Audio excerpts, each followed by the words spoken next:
Bonjour à toi, bienvenue dans cette nouvelle vidéo. On est le jour 24. Aujourd'hui, on va décortiquer ensemble toutes les infos qu'il y a eu aujourd'hui. Il y en a eu énormément. On a eu la décision de politique monétaire de la BCE, on a eu la publication du PIB aux États-Unis, on a eu les inscriptions au chômage, on a eu les commandes de biens durables, etc., etc. Hier, on avait les PMI, demain, on a le PCE. Alors, j'avais déjà fait une vidéo sur comment décortiquer ces données-là, mais du coup, elles sont sorties. Donc aujourd'hui, on va voir ensemble tout ça, parce qu'on a eu beaucoup d'informations contradictoires, et on va voir quelles sont les implications pour la politique monétaire de la BCE, de la Fed, et pour l'économie en général, et aussi pour le prix, l'euro-dollar. Donc tout de suite, je vais passer au graphique. Donc, il faut savoir que donc la tendance sur 4 heures, hop, un petit instant, désolé. Donc la tendance sur 4 heures est haussière et en phase de retracement, d'accord? Ça veut dire que ici j'ai un plus haut, ok, boum. Je vais essayer de garder mon analyse assez simple parce que le but ici c'est vraiment que vous compreniez les implications des fondamentaux sur l'action des prix et non pas faire une vidéo d'analyse technique parfaite, etc. Bref, donc on est dans ce retracement de la structure 4 heures depuis le plus haut qu'on a eu aux alentours de 1.1140, ok. Et selon moi, donc j'anticipe un retour du prix vers les alentours du niveau psychologique 1,08. Vous le savez peut-être à force de voir mes vidéos, mais j'ai tendance à trader de niveau psychologique en niveau psychologique. Les niveaux psychologiques, c'est quoi? C'est les niveaux clés, les niveaux ronds, donc 1,08, 1,09, 1,10, etc. D'accord? Donc on est dans cette phase de retracement et donc j'anticipe un retour du prix vers 1,08. Je ne vais pas donner plus de détails de pourquoi, machin bazar, d'analyse, etc. Mais donc on va direct descendre à plus court terme. Donc qu'est-ce qu'on avait à plus court terme dans toute cette phase de retracement 4 heures? Donc on a eu une première leg, une première impulsion à la baisse, et ensuite on voit des hésitations. Certaines personnes vont identifier ça comme étant un canal, peu importe le nom que vous lui donnez. L'idée c'est de se dire que le prix était passé sous le niveau indice, c'est établi en range avant de break à la baisse, d'accord? Donc ça c'est ce qu'on avait la semaine passée, et la semaine encore avant. Pardon, enfin la semaine encore avant, et ça c'est ce qu'on a eu la semaine passée. Ensuite, à nouveau, le prix refait une sorte de range, une sorte de petit... je ne sais même pas comment les gens appellent ça, mais peu importe encore une fois le nom que vous lui donnez, ici on va plutôt s'attarder sur les raisons fondamentales derrière. On avait le niveau psychologique 1,09, le prix donc à break à la baisse est établi en dessous, et puis du coup à break encore plus bas, est venu rechercher de la liquidité plus haut avant de continuer à la baisse. Ce qu'on va analyser aujourd'hui, c'est pourquoi l'euro, et pour nous mettre un peu en condition, je vais juste tracer quelques éléments graphiques. Pourquoi l'euro, du coup, depuis ce plus haut ici, qui a été marqué hier en 1,0930, est en train de chuter de plus de 0,7%, de plus de 80 pips, et vous voyez même qu'il est encore en train de chuter. Donc, on va analyser ensemble pourquoi il y a tout simplement ça qui se produit d'un point de vue fondamental. Donc laissez-moi juste d'abord mettre quelques éléments de graphique. On a notre bas 4 heures, on a notre haut 4 heures. La structure intermédiaire sur 4 heures, je la considère comme ceci. Ça va être important pour la suite. Hop, tchac, intermédiaire ou interne, appelez ça comme vous voulez. Donc on voit ici que le prix, en réalité, ce qu'on va regarder, c'est ceci, donc le premier point, deuxième point, et ici on a un retracement, on voit qu'il a tenté un rebond sur le niveau 61-80%, il a échoué, il est repassé en dessous, et puis à ce moment-là il hésitait, break à la baisse, mais il n'a pas touché le niveau 78%, au lieu de ça, du coup il est remonté, comme je l'ai dit, saisir des liquidités, et là il repart à la baisse, est-ce qu'il va rejoindre le niveau 78%? On verra, mais l'idée générale c'est de se dire que le prix s'oriente vers le niveau psychologique 1,08. Histoire de simplifier un peu notre analyse. Et à ce niveau psychologique 1,08, indépendamment de ça, on a une zone de demande qui est intéressante. Mais de toute façon, le simple fait que ça corresponde au niveau psychologique est intéressant. Pourquoi j'ai tracé des niveaux de structure interne? C'est parce que, tout comme ici, donc on avait un plus haut 4 heures, ici, et on avait un plus bas 4 heures, ici, le prix est monté, s'est retracé, et juste avant de break la structure à la hausse, il nous a fait de nouveau une sorte de pullback avant de break. Et donc ici, on avait toute cette zone de demande. Ce qui se passe maintenant, c'est qu'à l'inverse, dans cette phase de retracement, tout ceci, le prix, au lieu de juste descendre d'un coup et retracer la structure 4 heures et repartir à la hausse, a d'abord fait une première leg baissière, a hésité un coup, et puis est reparti à la baisse. Okay, donc on a un peu la même idée qu'ici, il l'a fait en deux temps en fait, je crois qu'on appelle ça un complex pullback, un truc comme ça, genre au lieu d'avoir un retracement en une fois, on a un retracement qui se fait en plusieurs phases. Donc voilà. Et donc on a eu d'abord une première phase ici, si je trace un fib de là à là, donc on voit que le prix est descendu, a rejoint le mid-level, pardon, c'est après qu'il a rejoint le mid-level ici, c'est pour après, et donc est descendu, a rejoint ce niveau de support qui correspondait du coup, comme je l'ai dit tantôt, à cette hésitation du prix qui nous a formé un support, un low de la structure 4 heures interne. Donc on avait un support 4 heures interne ici, le prix a rebondi dessus, avait quand même break le niveau indice qui était là, donc c'est établi entre les deux, a hésité, donc entre 1,09 et 1,10, après a break à la baisse, a rejoint le mid-level, a hésité à nouveau, et puis tchac, maintenant on va regarder ce qui se passe ici. Et donc l'idée juste c'est de se dire que si je trace un fib de là à là, on avait donc le point A, le point B, le point C qui va retester 38,1% et on rejoint le point D. Est-ce que pour autant le prix ne va pas aller plus bas? Non, pour ma part je pense qu'il va continuer plus bas parce que du coup on n'a pas terminé le retracement de cette grande structure. Bien, d'un point de vue fondamental, qu'est-ce qui s'est passé dernièrement? Vous n'êtes sûrement pas sans savoir qu'on a eu les décisions de politique monétaire de la Fed cet après-midi. Alors qu'est-ce qui a été décidé? Il y a plusieurs choses à noter. Les taux ont été maintenus, donc les taux d'intérêt sont restés inchangés. On a aussi eu un changement dans le, comment je pourrais appeler ça, le ton employé, ou plutôt le statement. Okay. Ça veut dire que la BCE, reconnaît les progrès sur l'inflation, okay, dans la lutte contre l'inflation. Elle a quand même souligné le fait que, je vais mettre entre parenthèses, que les effets de base, okay, elle a souligné le fait que les effets de base sont toujours présents et qui donc du coup donnent des risques haussiers pour l'inflation à la hausse, à court terme, pardon, des risques haussiers pour l'inflation à court terme. Mais dans l'ensemble, ce qu'il faut vraiment retenir, c'est que la BCE, dans son statement, on va le regarder après, reconnaît les progrès sur l'inflation. C'est un changement par rapport à son discours de décembre, où elle mettait surtout l'accent sur les pressions inflationnistes et le risque que l'inflation remonte à court terme, et d'ailleurs elle a eu raison, c'est ce qui s'est passé en décembre. Et donc ça, c'est un élément important. Autre élément important aussi, c'est la fameuse question des baisses de taux. Baisse de taux. Donc quand on a demandé à Christine Lagarde lors de la conférence de presse, est-ce que du coup elle gardait le même discours qu'elle avait eu la semaine, je crois que c'était la semaine passée à Davos, où elle disait peut-être qu'il y aurait une baisse des taux d'ici l'été. Elle n'est pas rentrée dans les détails, mais elle a simplement dit qu'elle avait toujours le même avis. Donc ça veut dire que là où en décembre, il faut bien comprendre ça, en décembre, lors de la décision de politique monétaire de la BCE, Christine Lagarde a dit, pas mot pour mot, je ne me souviens plus exactement, mais que les baisses de taux n'avaient même pas été discutées. C'était même pas à l'ordre du jour, c'est pas un sujet qui a été mis sur la table. Là maintenant, elle ne dit pas explicitement qu'ils ont discuté des baisses de taux, mais elle en parle. Okay, donc il y a eu ce changement entre guillemets dans le ton de la politique monétaire, où là où avant on se disait les baisses de taux ne sont pas le sujet du jour, ne sont pas le sujet du jour, maintenant on commence à en parler. Autre élément aussi, c'est que même si la BCE parle ouvertement de baisse de taux, de réduction des taux d'intérêt maintenant, à court terme, elle continue de dire qu'elle ne va pas baisser les taux d'intérêt tout de suite et que mars, avril, c'est peut-être trop tôt. Et elle projette plutôt éventuellement des baisses de taux à partir du troisième trimestre, donc vers l'été, au-delà de juin. Bref, vraiment, je vais garder ça. Ça, c'est pour la BCE. Donc, je vais mettre juste décembre, janvier, shift. Okay.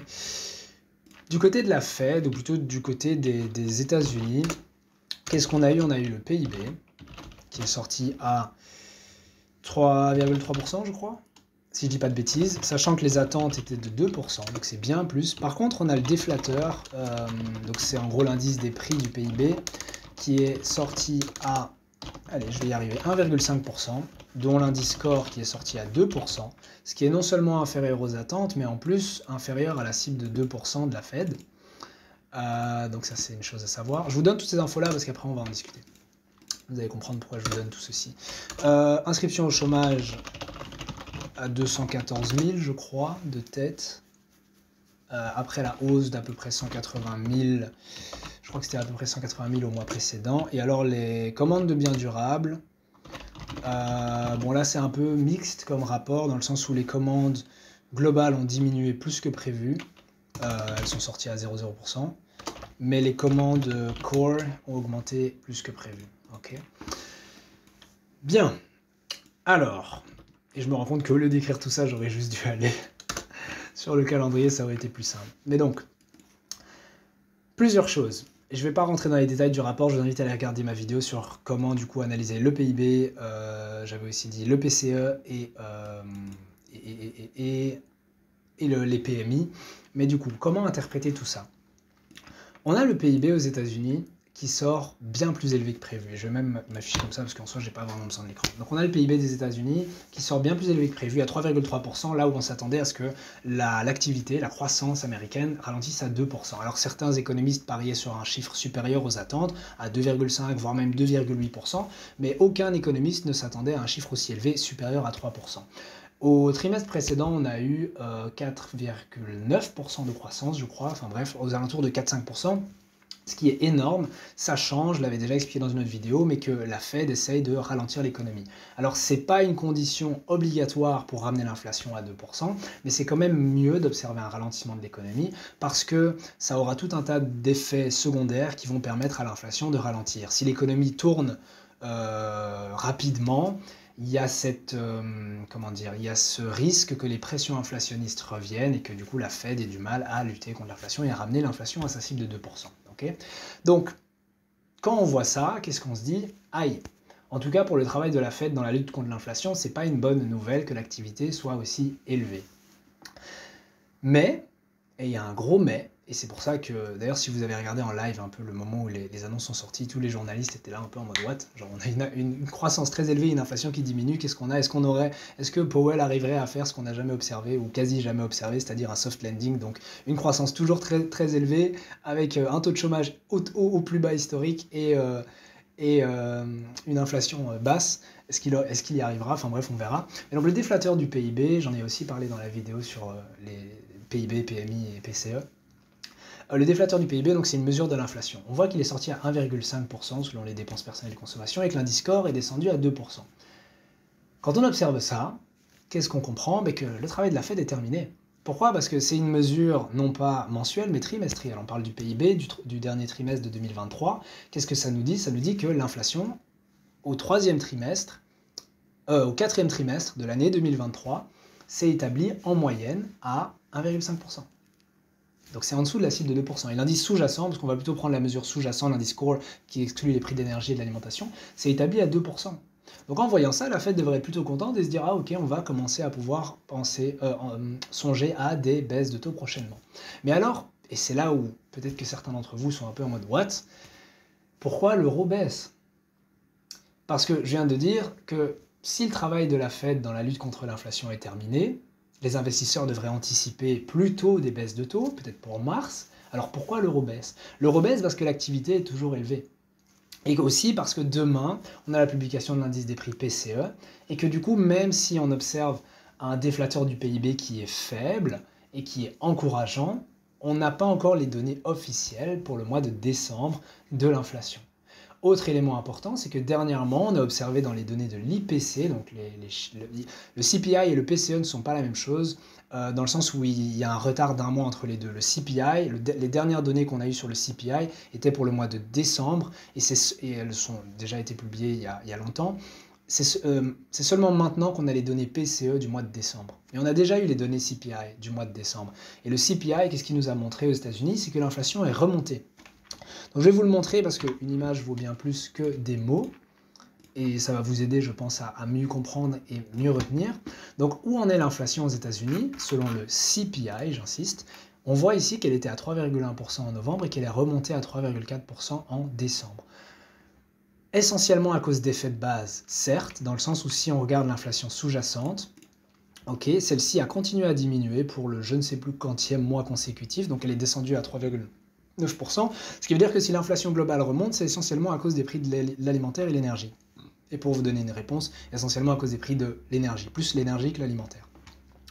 Mais donc quand on observe ça, oui, les données CPI et PCE sont différentes, mais elles se reportent au même mois. Si on observe une résurgence de l'inflation, en tout cas pour l'indice global, au mois de décembre, dans les données CPI, on peut peut-être se dire qu'on risque d'avoir une surprise à la hausse dans les données PCE.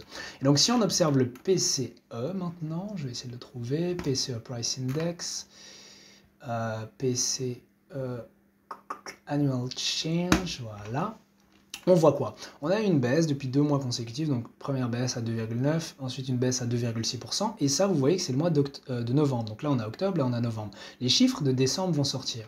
Les attentes des investisseurs sont pour un chiffre de... Alors, je ne l'ai pas ici, mais je l'ai dans mon calendrier. Il n'est pas là. Je vais vous montrer. Il n'est pas sur le site de Forex Factory. Forex Factory met juste l'estimation d'un mois sur l'autre. Donc sur un mois, on s'attend à un chiffre de 0,2%.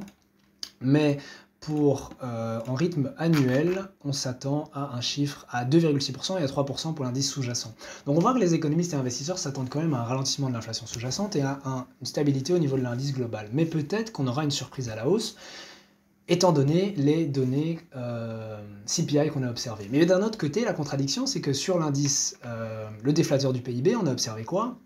Et je l'ai noté ici, GDP Price Index, on a observé un ralentissement, un recul plus important que prévu de l'inflation au quatrième trimestre. Bref, tout ça pour dire qu'on a beaucoup de données contradictoires et que c'est difficile de prendre une décision dans cet environnement-là.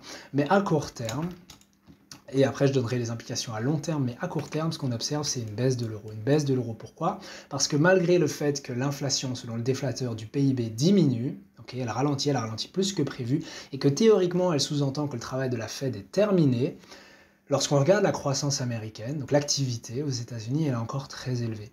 Si on regarde aussi les autres indices, si on prend par exemple les inscriptions au chômage, certes elles ont augmenté plus que le mois précédent, mais de toute façon c'était difficile de faire moins étant donné que c'est probablement dû à des variations saisonnières, le 180 000 qu'on a eu. Je vais juste vérifier si c'était bien 180 000. Ah non, oui, 189 000, ok. On a eu 214 000, mais quand on regarde les détails de l'enquête, et c'est pour ça que c'est intéressant de vraiment regarder à chaque fois les détails du rapport. On constate dans le tableau ici que la moyenne à 4 semaines continue de diminuer. Donc on est à 202 000, on était à 203 000, on était à 208 000, donc elle continue à diminuer, on a perdu 1500, même si d'un mois sur l'autre, on a une augmentation de 25 000, des inscriptions au chômage. Et alors, pour les Insured Unemployment, ça veut dire le nombre total de personnes qui bénéficient des allocations de chômage aux États-Unis. Certes, d'un mois sur l'autre, il augmente, on est à 1 833 000, et on est à 1 806 000, mais du coup, c'est juste le même chiffre qu'il y a 2 semaines, sur la semaine du 30 décembre, et de façon générale, on voit que ce chiffre-là reste inférieur à la moyenne à 4 semaines. Donc, qu'est-ce qu'on comprend là-dedans? C'est que le chômage aux États-Unis reste très faible, et pour l'instant, pointe vers le bas. Donc c'est pas du tout le signe d'un marché de travail qui ralentit, c'est même plutôt le signe d'un marché de travail solide, résilient, et il y a ce risque de croissance de boucle prix-salaire qui pourrait mettre davantage de pression à la hausse sur les prix aux États-Unis. Pour ce qui est des good orders, donc c'est les commandes de biens durables, on avait l'indice global qui est sorti moins élevé que prévu. Je vous avoue que j'ai pas regardé le détail de l'enquête parce qu'on était essentiellement concentré sur le PIB et l'addition de la BCE. Mais on voit que l'indice sous-jacent, qui est quand même un peu plus important, est sorti plus élevé que les attentes, plus élevé que le mois précédent, d'un mois sur l'autre. Mais de façon générale, les commandes de biens durables ont tendance à fluctuer énormément d'un mois sur l'autre. Donc c'est pas vraiment un indice fiable, en tout cas pour l'indice global. Donc ici, sans le core, quand on regarde, voilà, vous voyez qu'il est... Ici, c'est quoi? Ça monte, ça baisse, ça monte, ça baisse. Bon, ok. Mais par contre, quand on regarde l'indice sous-jacent, c'est déjà plus stable. Et vous le voyez pour l'instant sur les derniers mois, à l'exception du mois de novembre, les commandes de biens durables, enfin, du coup, c'est décalé d'un mois. Donc ça se réfère au mois d'octobre. Ici, la publication de janvier se réfère au mois de décembre. Et donc, vous voyez que les commandes de biens durables restent relativement solides. Et donc ça témoigne, comme on l'a vu hier, du coup de la bonne santé des secteurs d'activité aux États-Unis. On a vu que le PMI manufacturier est retourné en territoire d'expansion, le PMI des services est continué à augmenter après 1, 2, 3, 4, bref, plusieurs mois consécutifs et marque un plus haut de 6-7 mois. Donc l'activité aux États-Unis est toujours bonne. On a eu la confirmation aujourd'hui avec le PIB. Peut-être qu'on va assister à un soft landing. Maintenant, par rapport au prix, quelles sont les implications à court et à long terme? À court terme, on est clairement sur de la baisse de l'euro. Pourquoi? Parce que du coup, les rendements et le dollar augmentent sur fond de solidité du PIB. C'est le deuxième trimestre d'affilée où on a une surprise à la hausse. L'activité américaine est très solide, il faut encore le temps aux gens de le digérer. Ce qui explique aussi le fait que les investisseurs réagissent pas trop au déflateur qui est plus faible que prévu, c'est que demain on a le PCE, donc les investisseurs attendent demain pour avoir la confirmation que l'inflation a bien ralenti au dernier trimestre de 2023, mais peut-être qu'on aura une surprise à la hausse, si c'est peut-être déjà priced in par les marchés, ce qui veut dire que peut-être qu'on aura une chute encore plus importante de l'euro, dans le cas où on a une surprise à la hausse sur le PCE demain.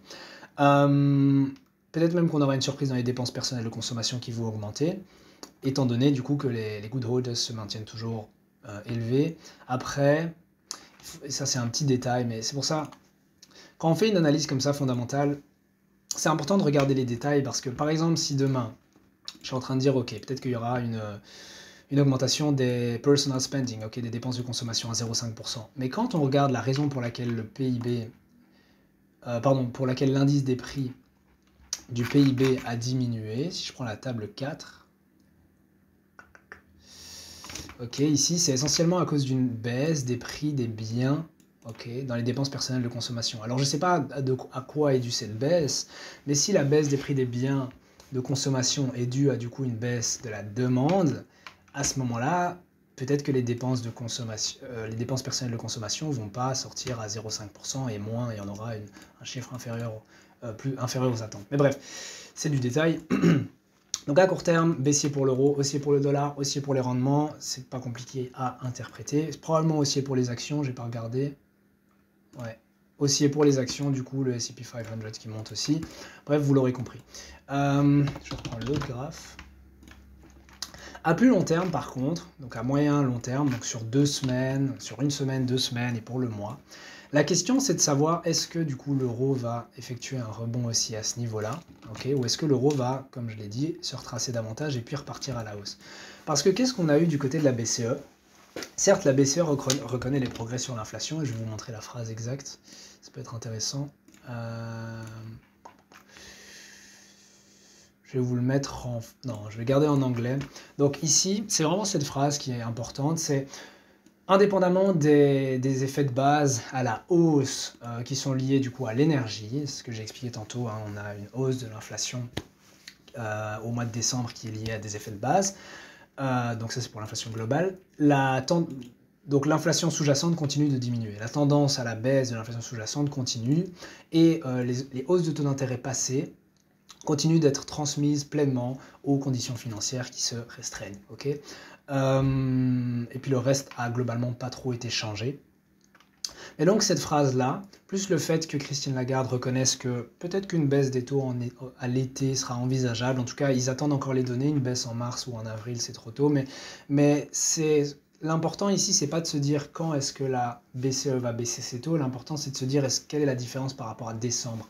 Et comme je vous l'ai dit, il y a ce shift dans le discours des responsables de la BCE, où avant on disait non, on ne parle pas des baisses de taux, maintenant ils en parlent ouvertement, et ils reconnaissent les progrès sur l'inflation, suggérant même la possibilité, mais malheureusement j'ai plus la phrase, c'était dans la conférence de presse, mais suggérant même la possibilité d'une baisse des taux relativement rapide, due au fait que l'inflation ralentit beaucoup plus que ce qui était prévu. Ok ? Donc par rapport à ça, qu'est-ce qu'on pourrait observer à plus long terme sur l'euro-dollar? C'est que avec une économie américaine dont l'inflation ralentit, si demain par exemple le déflateur du PIB, donc la faiblesse de la mesure des prix par rapport aux dépenses personnelles de consommation est confirmée avec l'indice des prix PCE, ça enverra un signal clair à la Fed que ok, on a une économie qui est solide, on a une inflation qui ralentit clairement, qui se rapproche dangereusement de notre cible. Il serait peut-être nécessaire de commencer à réduire les taux pour éviter de blesser inutilement l'économie, la croissance de l'économie.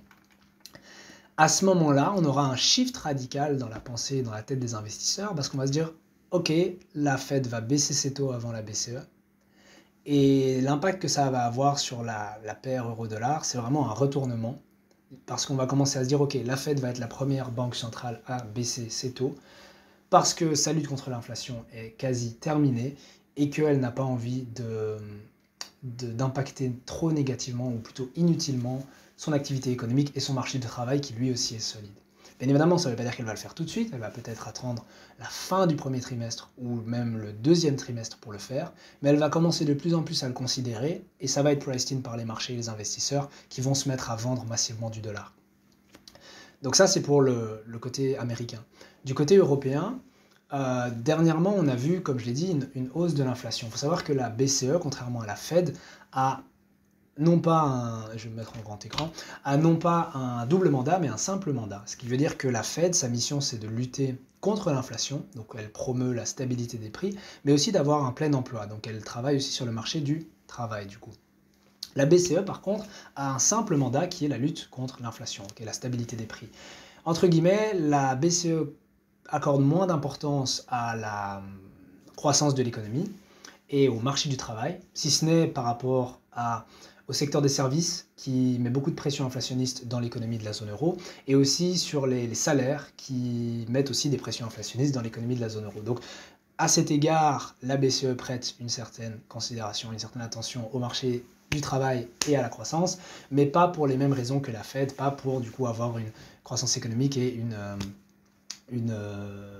un bon marché du travail et un taux de chômage faible. Okay, mais donc du côté de la BCE, qu'est-ce qu'on pourrait observer? C'est qu'avec une inflation qui repart à la hausse, même si c'est essentiellement en raison d'effets de base, mais la plus grande crainte de la BCE en ce moment, c'est tout ce qui se passe sur le marché du travail avec les salaires, c'est la crainte de ne pas réussir à... en tout cas, c'est la crainte que le travail pour amener l'inflation de 4, 5, même 10%, c'était ce qu'on avait eu, jusqu'à 3-4%, soit pas aussi... était relativement facile par rapport au fait de ramener l'inflation de 3 à 2%. Et donc la BCE considère que ce sera peut-être beaucoup plus difficile de ramener l'inflation de 3 à 2%, parce qu'on travaille vraiment sur le cœur de l'inflation, qui est notamment les salaires, et on ne parle plus d'effets de base comme l'énergie ou l'alimentaire, etc., qui sont presque derrière nous maintenant. Donc on se retrouve avec une BCE qui doit lutter contre le cœur de l'inflation, et pour y arriver, ben, c'est pas une chose simple, mais bon, après, je vais pas rentrer dans les détails Et puis le pire, c'est qu'il n'y a même pas de théorie objective en économie pour dire quelles sont les raisons de l'inflation. Mais donc, je vais me remettre juste sur les graphes. Donc, comme je l'ai dit, si maintenant on a un shift dans la pensée des investisseurs vis-à-vis de la Fed, on peut avoir un shift aussi du coup sur l'euro-dollar et un retournement à la hausse. Du côté de la BCE, laissez-moi juste supprimer ça. Voilà. Si maintenant on se rend compte que l'inflation est plus persistante que prévu, que c'est plus difficile que prévu de ramener l'inflation à 2% par rapport à ce que c'était de ramener l'inflation par exemple de 5% à 3%, ça pourrait nécessiter non pas davantage de hausse de taux, mais ça pourrait nécessiter le maintien des taux en territoire restrictif plus longtemps. Ou formulé plus simplement, la BCE pourra probablement être une banque centrale qui réduira ses taux après la Fed, et qui d'ailleurs ne sera pas du tout la première à le faire.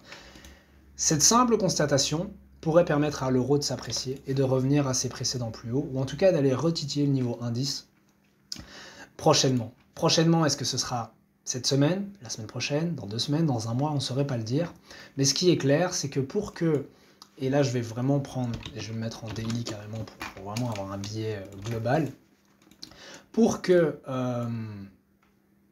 l'euro, voilà, pour que l'euro break le dernier plus bas qui est en 1,075, il faudrait vraiment une économie US qui ne ralentit pas, mais c'est pas tant l'activité comme je l'ai dit, c'est les prix. Un marché du travail tellement solide et un secteur des services tellement solide aux États-Unis que les pressions sur les prix persistent. Et que l'inflation soit stagne dans les niveaux auxquels elle est, soit repart à la hausse. Si maintenant la Fed observe ça, elle maintiendra ses taux en territoire restrictif plus longtemps. Mais si c'est pas ce qu'on observe, à ce moment-là, elle va commencer à sérieusement envisager des cuts et à cut. Et si ça se produit, on va avoir un retournement de l'euro à la hausse. Et si en parallèle de ça, du coup, la BCE garde sa politique restrictive, envisage les baisses de taux d'intérêt bien sûr, étant donné que son inflation est relativement basse, mais considère aussi tous les risques qu'il y a à court terme. J'en ai pas parlé aussi, mais il y a tout ce qui se passe en mer Rouge qui a un impact sur les décisions de politique monétaire parce que ça met beaucoup d'incertitudes autour des pressions inflationnistes. Et si maintenant on observe du coup une remontée des prix de l'énergie, notamment liée à cause du retard dans les délais de livraison et enfin simplement à cause des goulots d'étranglement qui sont liés directement au conflit en mer Rouge, à ce moment-là, ben, la BCE ne va pas du tout envisager de baisser ses taux prochainement. Bref, je pense qu'on a à peu près fait le tour, parce que je me répète beaucoup pour être sûr que vous compreniez bien, d'où le fait que j'utilise un langage différent, et j'essaye de répéter avec des mots différents pour vraiment être sûr que vous compreniez bien, parce que dès qu'on parle de fondamentaux, c'est beaucoup plus dur à comprendre. Mais donc maintenant, pour un peu conclure cette vidéo, okay, c'est qu'à court terme, l'euro baisse, pour des raisons techniques bien sûr, oui, mais je veux vraiment mettre l'accent sur le fondamental là derrière, et la raison pour laquelle l'euro baisse à court terme, c'est vraiment qu'on a cette activité aux États-Unis qui est très solide, même si on a un indice des prix selon le PIB qui est faible, on attend l'indice des prix PCE demain, on a eu hier les PMI qui étaient très solides aussi, on a les inscriptions au chômage qui, même si elles pointent à la hausse, enfin même si d'une semaine à l'autre pointent à la hausse, dans l'ensemble le marché du travail est résilient et le taux de chômage est faible. Donc toutes ces raisons-là nous poussent à se dire que l'économie US pourrait avoir un soft landing, mais surtout que la lutte contre l'inflation n'est pas terminée. Alors bon, ça contredit un peu tout ce que je viens de dire, mais pas que la lutte contre l'inflation n'est pas terminée, mais que la Fed doit rester vigilante dans le cas où elle n'arrive pas à ralentir l'inflation, et du coup ce serait directement lié à l'activité trop forte aux États-Unis et au marché du travail trop solide. Mais donc ça, on aura déjà un peu plus d'informations demain avec le PCE. Donc ça explique la baisse de l'euro à court terme. À moyen long terme, la question c'est est-ce que l'euro va continuer à baisser sur fond du coup de recul des anticipations des investisseurs concernant la trajectoire des taux d'intérêt de la Fed. Ça c'est la grande question. Mon billet, et là c'est plutôt un avis personnel, c'est qu'à court terme l'euro va continuer à diminuer mais finira par rebondir à la hausse pour aller rechercher ses nouveaux plus hauts qui sont ici en 1,11,5, pardon.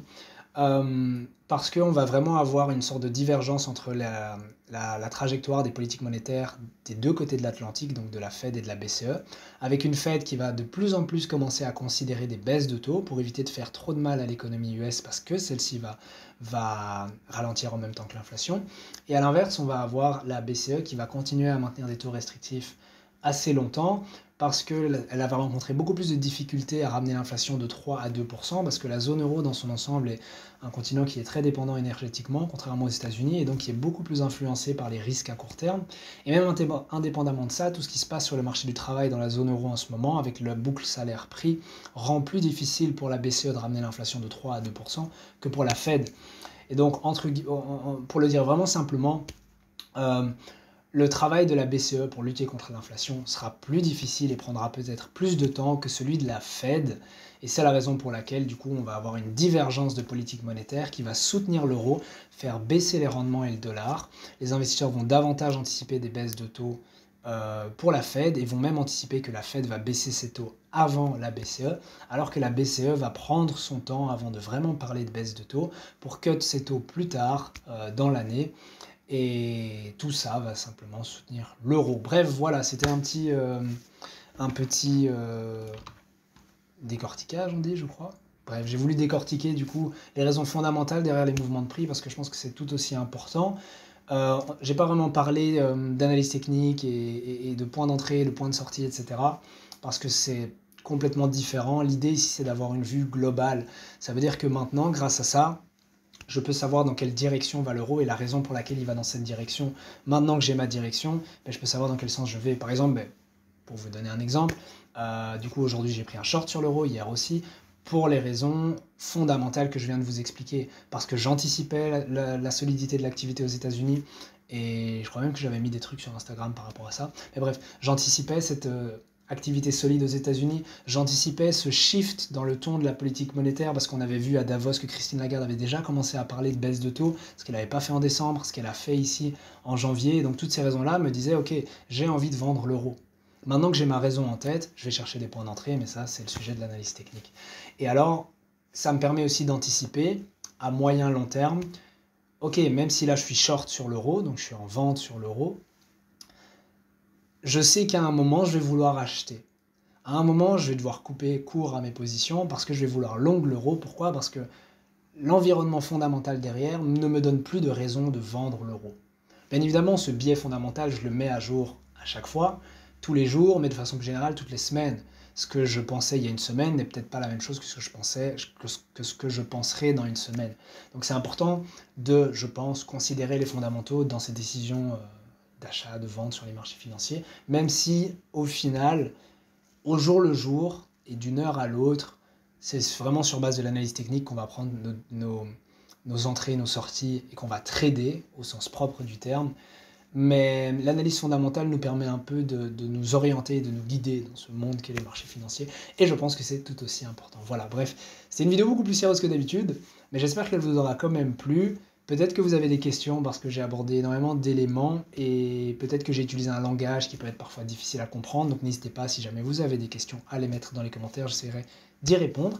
Et puis sur ce, on se dit à demain pour la prochaine vidéo et voilà.